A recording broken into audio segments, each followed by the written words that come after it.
Okay, everybody, welcome back to one of the most cursed games I have ever played in my entire life so far.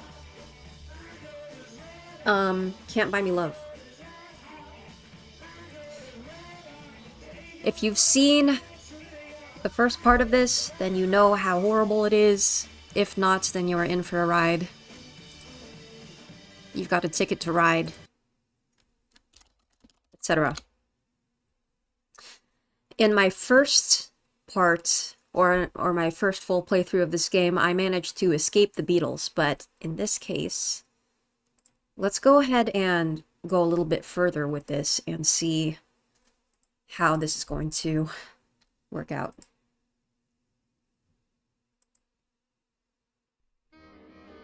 "22nd of November, 1963. Another day in England. Your alarm clock was ringing. You had already shut it off twice. From the window it seemed that the weather was overcast, winds light to variable, rain very possible. You sat yourself up with the usual aches and pains. From the edge of the bed you could see yourself reflected in the mirror. You were a plain-looking girl, a regular girl, nothing remarkable at all. You know, we've already seen all this, right? Can I just skip through it? I just see the skip button here. It's very tempting.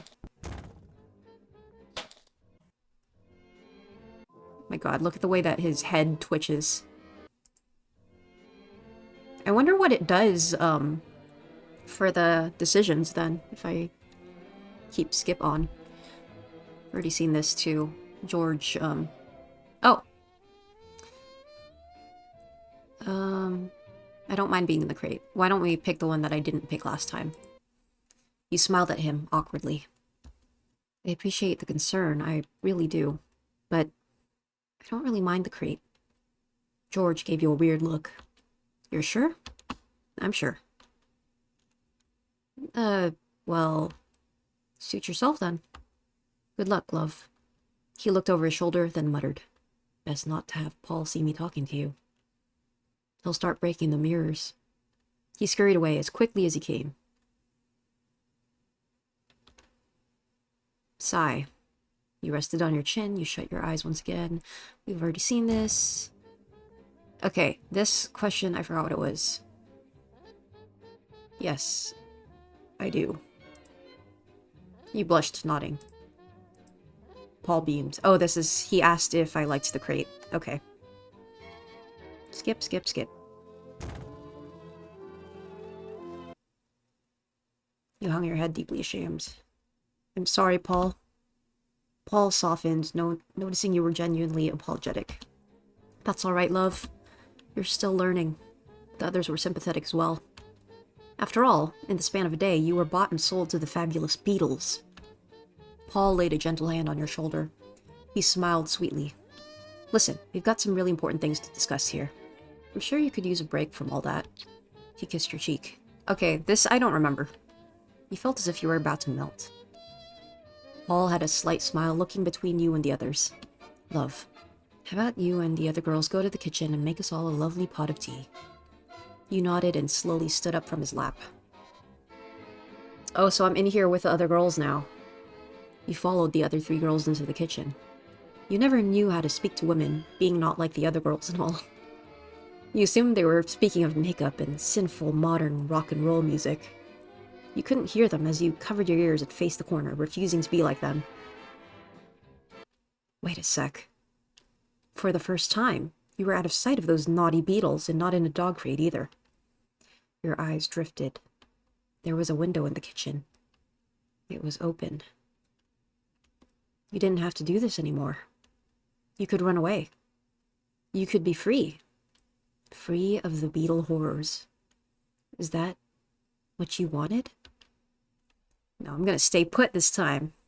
Otherwise the game will auto-close. No. No. Don't be silly. You turned away. You spent another hour in the corner until a gentle hand was laid on your shoulder, knocking you out of your deep contemplation. Hello, love. You turned around. It was Paul. Feeling better? You blushed and bit your lip. You nodded. You nearly melted under his sensual gaze. Let's get you to bed, eh? You sighed. Paul was such a romantic. Jesus Christ. Paul? Paul walked in after you. He had such a sweet-looking face. Yes, love? You blushed. Well, as you destroyed my belongings, and I didn't get to bring any clothes. Yeah, love? What am I supposed to wear to bed? Not a word. I have just the thing. Paul bounded across the room like a rabbit, ducking into his dresser. You stood up straighter, attempting to see, but you couldn't. Then, he turned and held out a white nightgown.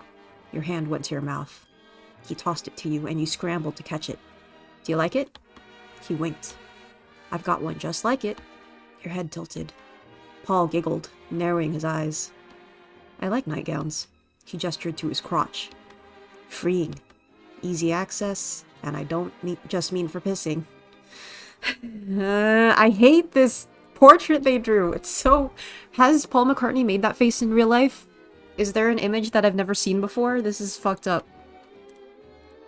You looked at him. Come on. Are you gonna try it on? Right now? He winked. Why not? Oh. Okay then. You disrobed, unzipping your dress, slipping out of your stockings. Paul smirked. I don't suppose you sleep with your bra on? You looked down, confused. I'm not wearing a bra. It was Paul's turn to look confused.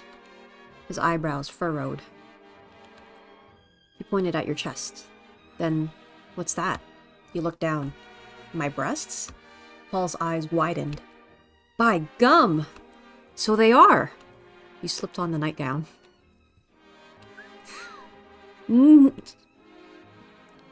Paul whistled. Ooh, baby. It looks nice. I wouldn't whistle if it didn't. You turned around, eyeing yourself in the full-length mirror. You could see Paul's reflection within it, and met his eye. Paul's musician friends had all retired for the night, banging their selection of well-endowed broads. But you were alone with the man you were smitten for. Since when am I smitten for him? Paul began his nighttime routine, which you watched with a silent reverence. You sat on the floor, looking up at him. Paul was truly a beauty. You couldn't believe you hadn't noticed it before, his face all over pop magazines and record shops. You turned your head away in protest, getting into automobile accidents, and for what? He undressed so sensually. Paul combed through his dark, soft hair, viewing himself in the vanity mirror. He sat with such grace, his very presence hypnotic. He spoke without turning his head. Maybe I should have prepared you better. I just sprung the common etiquette on you as we went. Though it ought to be common sense. I understand that you're not like the other birds. You shook your head. Most girls were blonde. However, you were not blonde. Many girls could not read, but you could often string together sentences, given you sounded them out beforehand. What the hell? However, there was one and only one thing that made you like the other girls. You were in love. In love with a man. There was no other like him. Paul sighed. By gum. His head tilted so elegantly as he did so. Your body heated, the beginnings of lust. His head turned to you, then he stood, coming closer. Your body tensed, craving his touch. What made you so upset today? I've tried my best to make you at home here. I'd do anything to give you that. You blushed. You could just about feel his breath, he was so close. You wanted to reach out and touch. No. Grab him. Grab him like he was a woman, and show him you were a man. Oh, McCartney. You quivered. Someone like you bring the beast out of me. His hazel eyes softened. The beast? You gripped his face impassioned. Oh, Mackie. I simply cannot control myself any longer. I must have you. You went in for the kiss, but McCartney turned his head. You didn't make contact. Your chest sank. Unrequited passion? Ah, but love, it's me that has you. Jesus Christ. Or have you forgotten? Ah, he was right. You were of his possession, and therefore... Ah!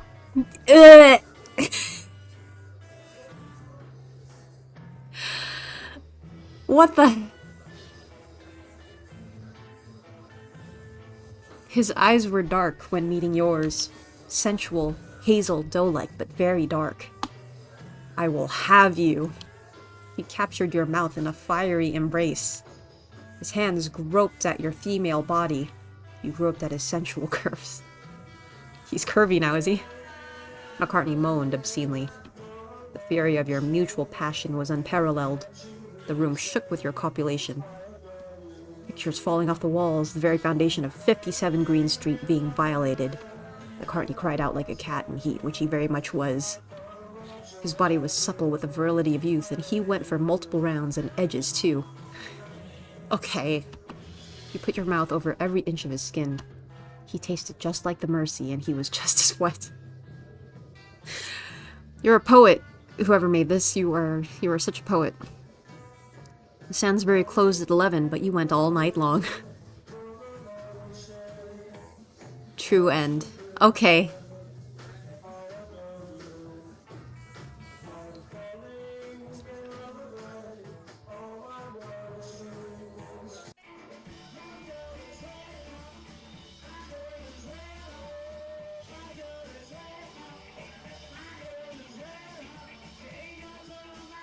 I don't even know what...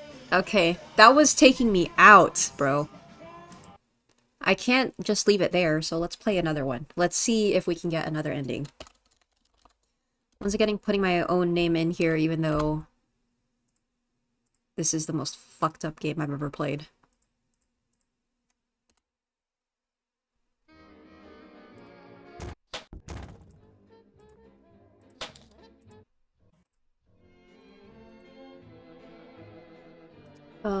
Blah blah blah blah blah blah. Whoops.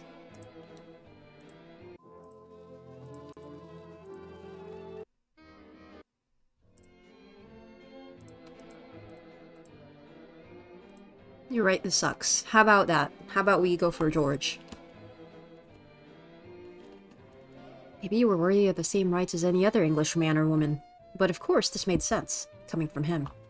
Unlike both Lennon and McCartney, George Harrison had a human soul. He was capable of empathy, compassion, and even love. Romantic or otherwise.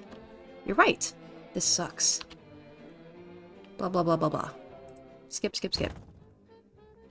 Fuck no. Who the hell puts another human being in a dog crate?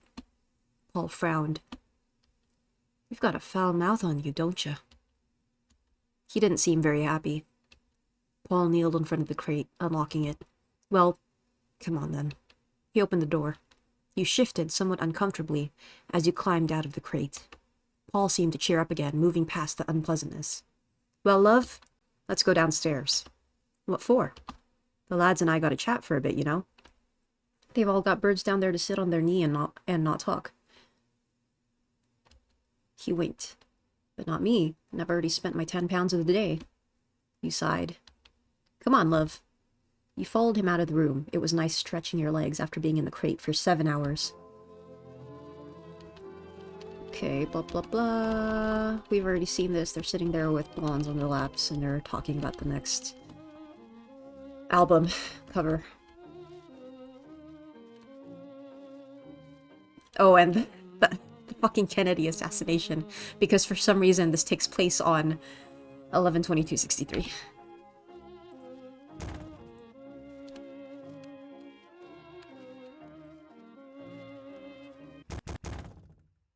Stay put. Without warning, you felt a warm body cuddle behind you. You jumped. Paul? No. You quickly realized this wasn't the familiar stench of McCartney, nor did the body have the characteristic softness and curves. The arms were broader, a larger build. It wasn't McCartney at all. A gravelly voice purred in your ear. Ooh, love. You blushed. You needed a moment to recall his name. He was the mean-looking one. But why was he embracing you in such a way? Realizing his forwardness, the man courteously withdrew. He must have realized he had been taken over by passion. You turned around to face him now that you could. You were confused, your back pressed against the counter. He smiled a charming smile. Jim? The man's smirk turned into a look of smugness. Nah, love, that's Paul. I'm the Lennon of Lennon McCartney. When he sneered, you could see a chip between his two front teeth. But you can just call me Johnny Baby. I'm the leader of the group. He leant forward, resting his hand on the counter beside your hip. Pardon? Is it true you don't care for us? He narrowed his eyes, then lowered his voice to a growl. Any of us? You always blushed when a big, strong man was too familiar with you. However, this was all wrong. You didn't like any Beatles. None of them. He smirked. He seemed to be a smirker, whereas McCartney was a winker. Larf. He made his voice silly. Why did he do that? Maybe he thought he was a silly man. Maybe he was a silly man. You averted your eyes. Well, Mr. Johnny Baby. He cut you off. Please, call me John. No need for honorifics. Well, did you need something from me? He seemed rather rough on a first impression. You had no idea why he was being so friendly. You were a little bit fearful of this one at first. He smirked. Well, Marianne. It's Marianne, isn't it? His voice got lower and more lustful. By gum, I've never seen a girl mouth off like that. He bit his lip.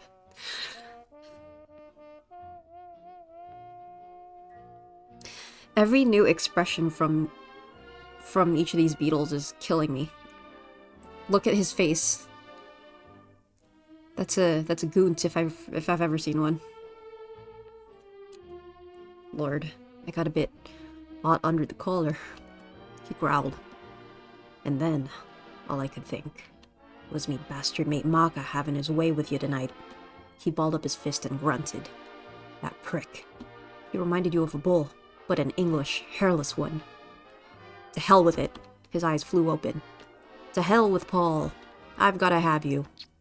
And just as suddenly, without warning, he mouthed your mouth. What a way to describe a kiss. Your eyes flew open, taken by surprise, being grabbed like this. He was rough and stenched with the scent of northern musk. Unlike Paul, who smelled like cunt and cigarettes.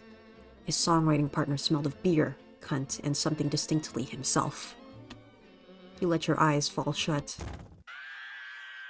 Suddenly a shout, and the sound of a door swinging open. Oh, ooh. What's all this then? McCartney was pissed. More than you had seen him before. You'd seen him cheeky, you'd seen him winking, but McCartney sure was enraged now. Well, he was as snippy as he could muster. Well? Maka, let me... John waved his arm, flippant, de-escalating the situation. McCartney's eyebrows flared. Good Lord, John. You've really done it now. Did you spend the 10 quid? No, I spent 10 quid. She's my Craigslist broad. I paid for her. Get your own bloody slag. Paul's features, which were once cute, were now contorted with fury. His rightful claim being usurped by his closest mate at that.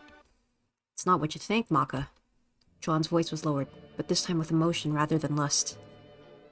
I don't want my own bloody slag. I want this one. I want... her. A million thoughts were running through your head. No man had so much as glanced at you before. And now, 2 fabulous Beatles were fighting over your hand? And not just any fabulous Beatles, but the songwriting duo, Lennon-McCartney? Furthermore, you weren't like the other girls, so it was even more unlikely that this should happen. That not just one, but both of them had the inclination to go after someone as unconventional as you. Unlike other girls, you didn't have blonde hair. Unlike other girls, you were able to open and even read books. When you got up in the morning, you didn't have a routine. You threw on a dress and drug a comb through your hair. You must really be in the upside down. He turned to Paul, then back at you. We're in love, Paul. Okay, when did this happen, John? You grabbed your dainty hand in his large, pale, calloused one. You know? John's voice was grave. You might have paid for her, but money can't buy you love. Fucking God.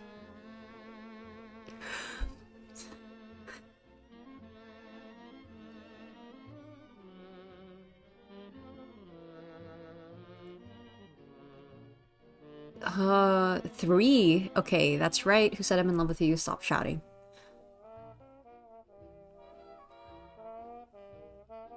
Who said I'm in love with you, John? Your eyes went wide, slipping your hand out from his grip. Who said I'm in love with you? You were gobsmacked, scandalized. John looked at you, confused. Well, I say we are, so I get you now. That's how it works. McCartney's rage had not lessened, his sensual, shapely form trembling with it. The girl is mine. The doggone girl is mine. Don't waste your time. Because the doggone girl is mine. Are those song lyrics? If this is a Beatles song, I don't know it that well. I'm more knowledgeable about the later Beatles years than I am about the earlier ones, so. Your head swung around, looking at McCartney's pretty body and trembling, furious form. You knew what you wanted. Or at least thought you did. And McCartney was right. He did pay for you. And as an British, you knew a thing or two about the free market. You crossed your arms and stomped your foot.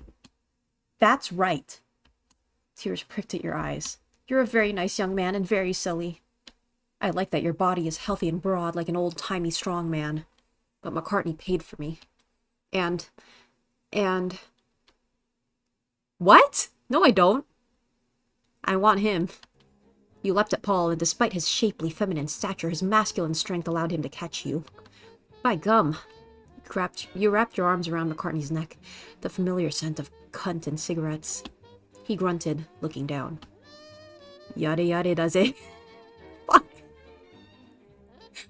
This is a very special kind of person who I would love to meet, who is really into both anime and the Beatles. This much. John sighed, but his eyes didn't portray defeat.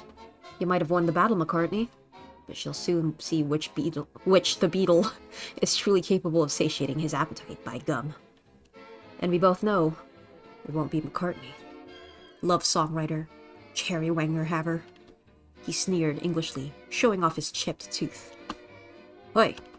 McCartney was pink again, like a flower. You might imagine no possessions, but this is a capitalist country. By gum, Maka, John growled. Suppose that's what makes us work together so well. The contrast between our ideologies. Ebony and ivory, if you will. Paul gave a half-hearted nod. I'll see you at the wank circle tomorrow morning. Did you look it up yet? If you haven't, look it up. It's real. It's real. The Beatles wanking sessions. Good evening to you. I'm gonna go down to my room and shag my broad. Lennon nodded back. Yeah, me too. Until the next. You watched him walk away. Paul squeezed your body and looked you up and down. His tongue ran along his teeth. Well, love, I've got a hankering for a blowjob only a 10-pound slag can cure.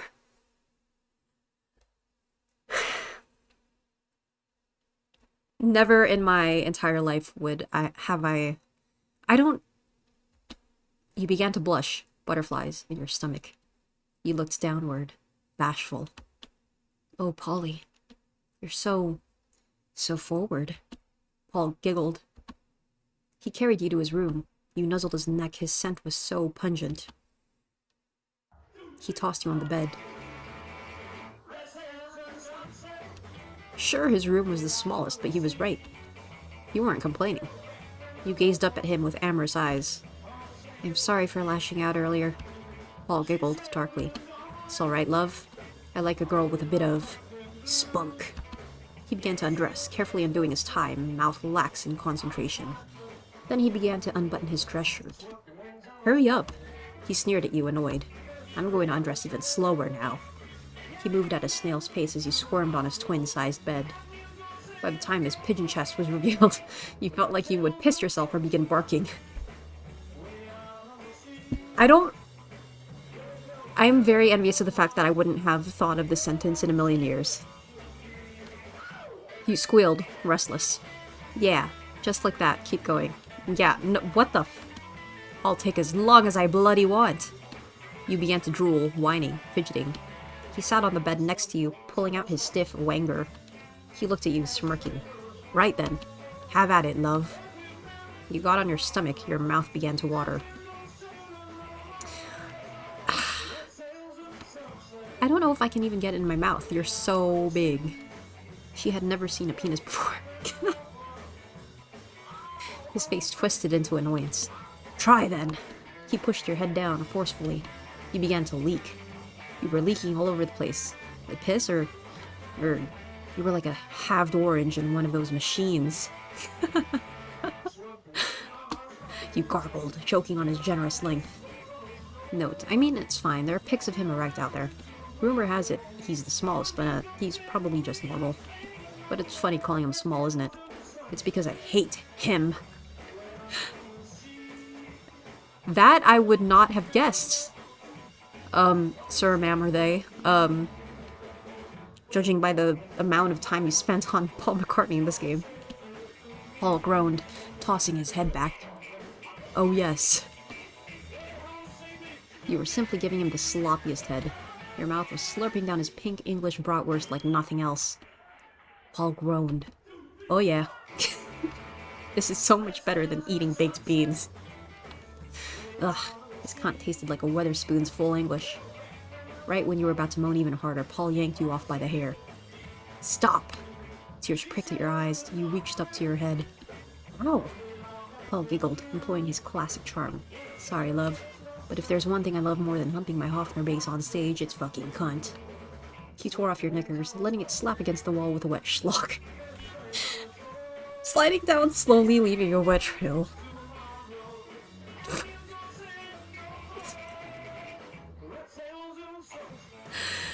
It's fucking disgusting.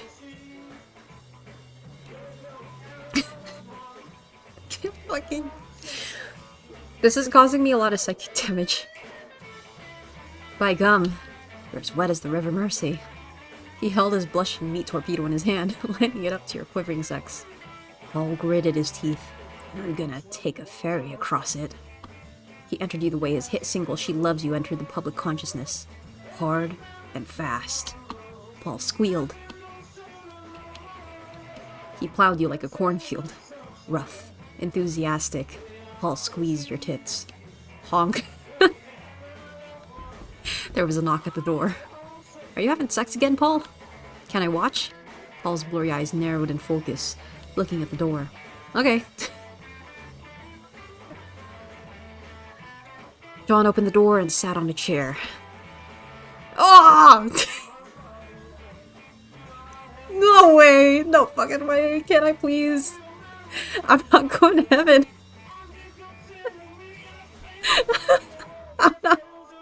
I'm not going to happen after this. I fear. It's just not gonna happen. He stared blankly, watching. Paul didn't even stall in his administrations, carrying on as if nothing happened. You looked at John, confused, even if you were getting shag rotten. Nothing behind the eyes. This was just... normal? But then, Paul did seem to get miffed, shooting John a glare. Bloody hell, John, close the fucking door, will ya? John blinked. Oh, sorry. John got up and shut the door, then sat back down in his chair. We got John Lennon cuck chair before GTA 6. Paul end. That's it? Why is the true end and still with Paul as well?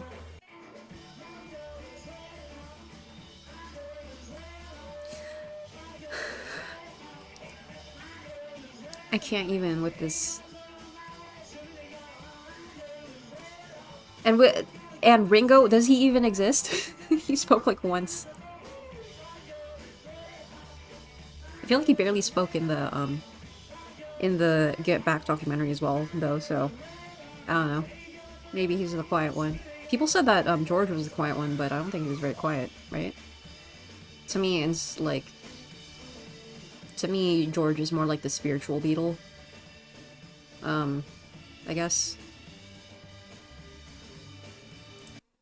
Ugh, okay. Let's go back in for more. I want to see all the endings.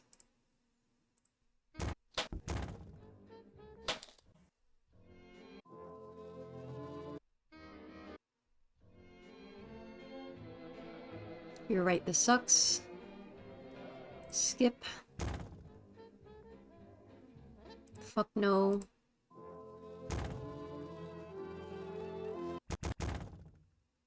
Stay put. Do I want to see the John? Do I dare? Okay, that's right. He's so mad. John's smirk grew triumphant. He smiled, John's smugness rubbing off on you. Where did that McCartney get off, buying a girl off her mother? He couldn't buy your freedom. He couldn't buy your love. He can't buy me. Love, yeah.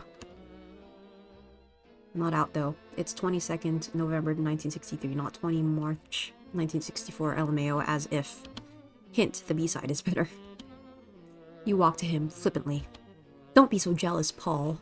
You flicked his nose. Paul was frozen in shock and didn't react. Don't I have rights? As a citizen of the crown? You didn't see it coming. Paul backhanded you hard across the face, causing you to fall to the floor. How?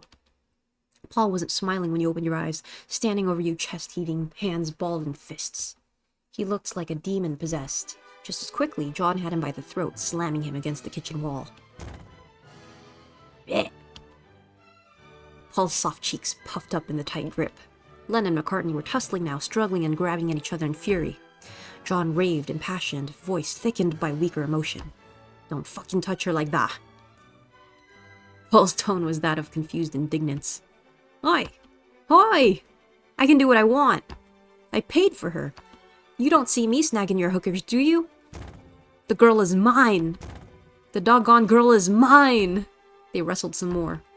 When they forcibly pushed each other away, they made eye contact and glared from a pace apart. One was furious, the other confused and irritated, rat teeth gritted. They were watching in horror from the floor. They circled each other like dogs. Get off it, John. You can't have rights over all my things. Frankly, I'm getting tired of your boundary stomping. We may be Lennon and McCartney, but we're not the same bloody person. First you want to wank my willy for me, and now this?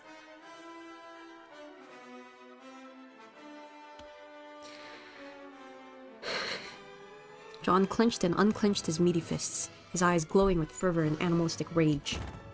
I don't bloody care. Imagine if we had no possessions. What if we shared all the world? A brotherhood of man? You bloody couldn't, Paul, you capitalistic fuck. Paul went spitting mad, eyes flashing. He screeched. We live in a capitalist fucking country. If you don't like it, move to fucking Russia. John shouted, shoving his mate. Maybe I will. Maybe I will go to bloody Russia. Maybe they'll want another Lennon.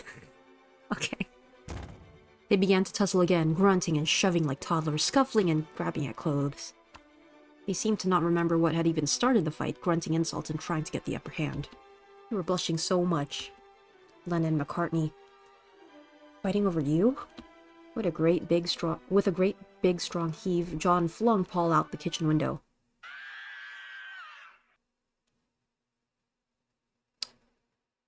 Was that a stock scream, or was that like an isolated Paul vocal? There was a faint thunk and a cloud of smoke off in the distance. John turned to you, breathing heavily, his fists clenched, his eyes dark. You were still on the ground and he stood over you. Mother. He leant over you, his meaty paws picking you up like a sack of flour. You wrapped your arms around his big, thick neck, now all sweaty. Oh my. John gritted his teeth. He mumbled hoarsely from his tiny mouth. That bloody prick. Sometimes that Maka gets me right riled up by gum. All right, love? You nodded. A fiery broad like you deserves better than that eyelash twat. You noticed he was carrying you to a room that you had passed before. It was bigger than Paul's, if only by a little bit. You were tossed onto a bed. Oof. You were made aware of how your dress had rolled up, pulling it down as his big face came closer to you. There was an intense stare to his eyes, narrowed and thin. His nose smushed into your cheek as his chipped teeth clicked against yours and his big, wet, beetly tongue. The room was pungent with his scent, it being his den. All musky and male, and like your sweet-scented girl crate Paul had so meticulously created to imprison you. Your exhale let out heavy air, the sound of his grunts echoing in your ears. John's big hands were tugging at your frock, pulling off your stockings. His voice was lower than you'd heard it before. He was cone-shaped down there.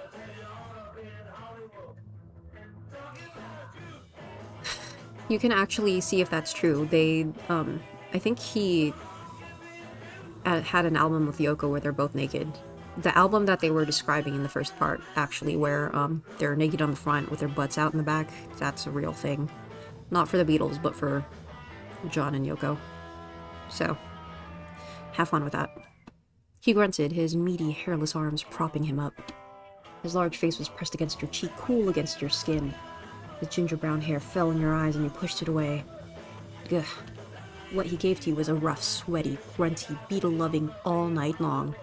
Tree branches scraping against your window, the distant sound of Paul's indignant moans echoing through the night. He called you mother way more than once, but he wasn't the only one here with mommy issues.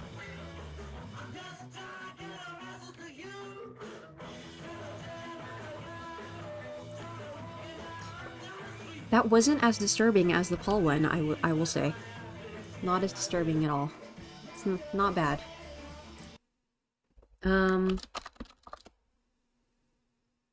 Let's keep on going here. Let's try and get the other two Beatles.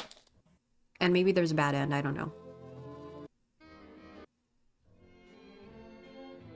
You're right, this sucks. Skip, skip, skip, skip. Fuck no. Skip, skip, skip, skip, skip. Stay put. Skip, skip, skip. I'm gonna choose the third option here. Stop shouting. I swear to fucking God. You two are the most insufferable, conceited, unhinged pieces of shit I have ever met. The both of you, good lord. The thought that I would even consider either of you as a romantic partner. You must be deranged, stark, raving, mad. Paul, you bought me off of Gumtree. You saw an ad in the paper and decided to buy a girl. You put me in a fucking dog crate. In the short time I've had the misfortune of knowing you, you've proven every single one of my biases correct. In every sense of the word, you are a fucking freak. I can't even believe you exist. By God, Maka, you put her in a... Shut up! Shut up! You're no better than he is. Lennon McCartney this, Lennon McCartney that. It seems like you're a package deal. I've known you even less, and you're no fucking better. I bet you'd put me in a dog crate too if you had the idea first. Barking mad, the both of you. You ran out of the kitchen, sobbing. Away from those two bloody beetle brutes.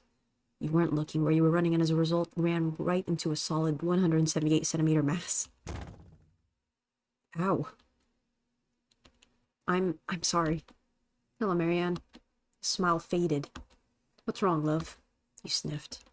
Lennon, McCartney, they're awful. They're in the kitchen, bickering over me like toddlers with a toy. George scratched his gaunt cheek with a long finger. So that's what the shouting's about. Well, that's always something with those two. Our girls have run away. You know how women are about loud noises. Don't like them. You know. You weren't even listening, still sniffling. You blinked. You felt a hand clasp against your arm. You're upset. How about we get out of here, love? You blushed. What? You know. George gestured to the door. Leave the flat like. This portrait of him, where he's smiling, I've never seen him smile that big before, so I don't actually know if this is like a real thing, where his teeth are that big. There's no joy in his eyes either. I don't know. You were all flustered now. Really? You blushed. You let me outside? You bit your lip. By gum, yeah. Feel bad for you. Keep being kept in a crate. Let out only for McCartney's mind games and unconstitutional torture. He looked down. Being English, he did not know what a constitution was. He had very little in terms of human rights, beside the right to eat baked beans, walk in the rain, and ride upstairs on a bus. In England, the buses were red. In Liverpool, the buses are green. There had never been democracy on this island, and unlike George Harrison, you had never been to the States. Note, George was the first Beatle to visit America, having gone in September of 1963. Oh. He visited his sister Louise at 113 McCann Street, Benton, Illinois, then went to New York City.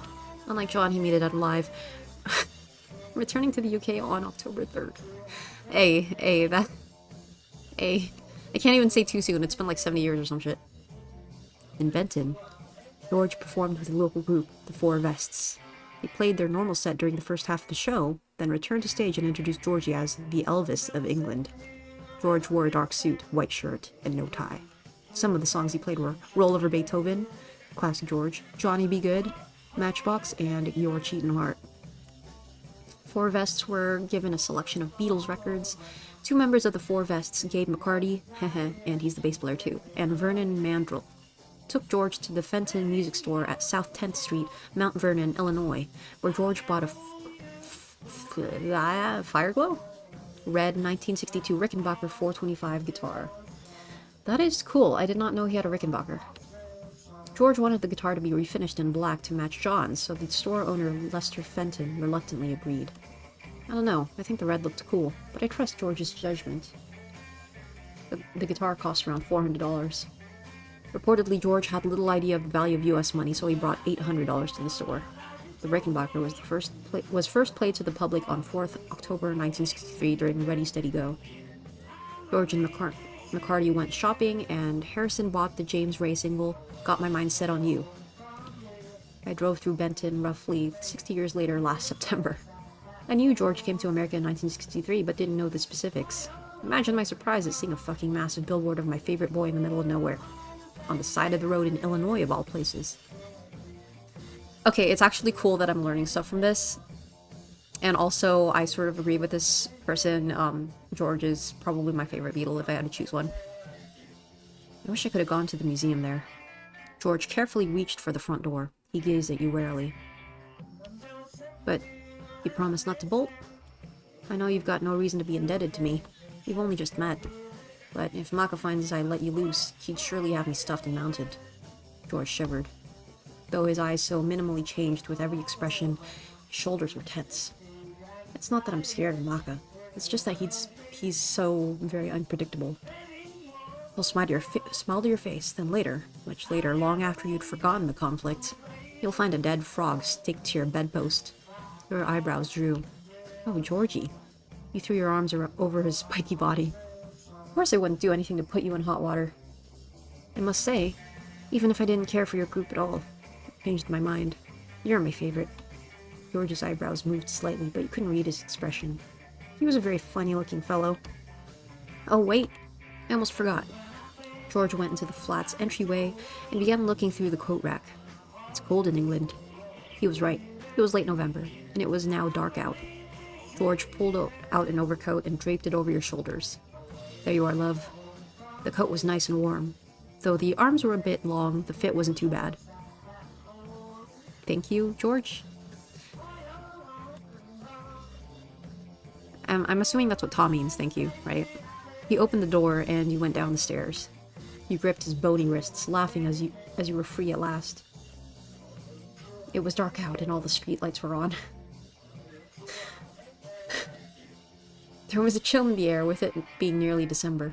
You could see your condensed breath. George smiled, his teeth formidable. Come on, love, it's Friday night in London. Let's go paint the town. You had an utterly fab time together with drink and merriment. You almost forgot the bizarre events of the day, all the horrors and confusion. You forgot you were bought. You forgot about your mother.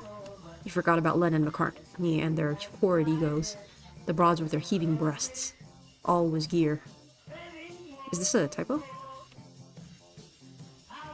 George end. Oh, it's such a pleasant end too.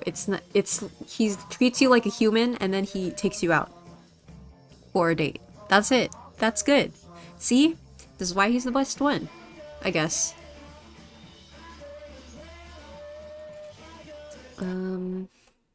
Okay, listen. I was gonna do a third part. I was thinking of doing a third part, depending on how long this game was, but I'm thinking that I can probably get the Ringo ending, in this video as well. So, let's just get on with it.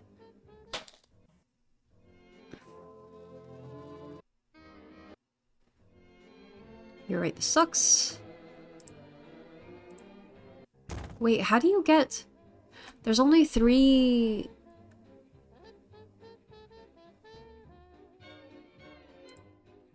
Okay, I'm gonna have to experiment a little bit over here because there's only 3 choices in that last decision, right?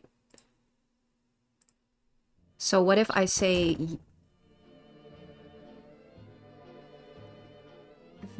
Stop shouting. Son of a bitch. Okay, is there even a Ringo ending?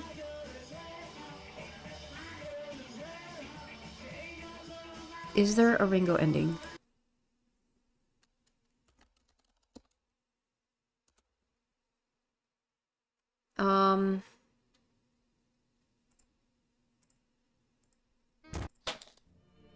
Let's, I'm going to pause this real quick, and I'm going to see if there even actually is a Ringo ending.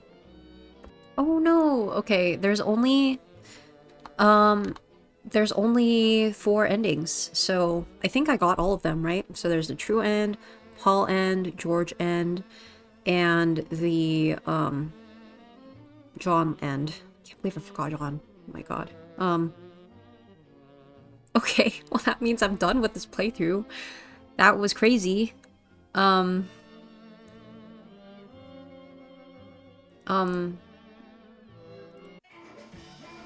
Yeah, I knew that was gonna get a little bit fucked up. I didn't expect to cringe that much, but I had a lot of fun, and I hope you had a lot of fun watching this as well, even if you're not a fan of the Beatles. I really enjoyed the little Beatles fan in-jokes and all of the, like, trivia and stuff like that, and the art is really well done. Like, it's sort of shocking how good it is. I'm very impressed with this person, and I think that they are hilarious. I'm really glad that Beatles Circle Jerk got a video game adaptation. Thanks for watching, and for sticking through me with this. I definitely have fewer brain cells than I started out with, so... There we go. I will see you in the next playthrough, whenever that may be, whatever game it might be. Hopefully it's as entertaining as this. Thanks again. See you soon.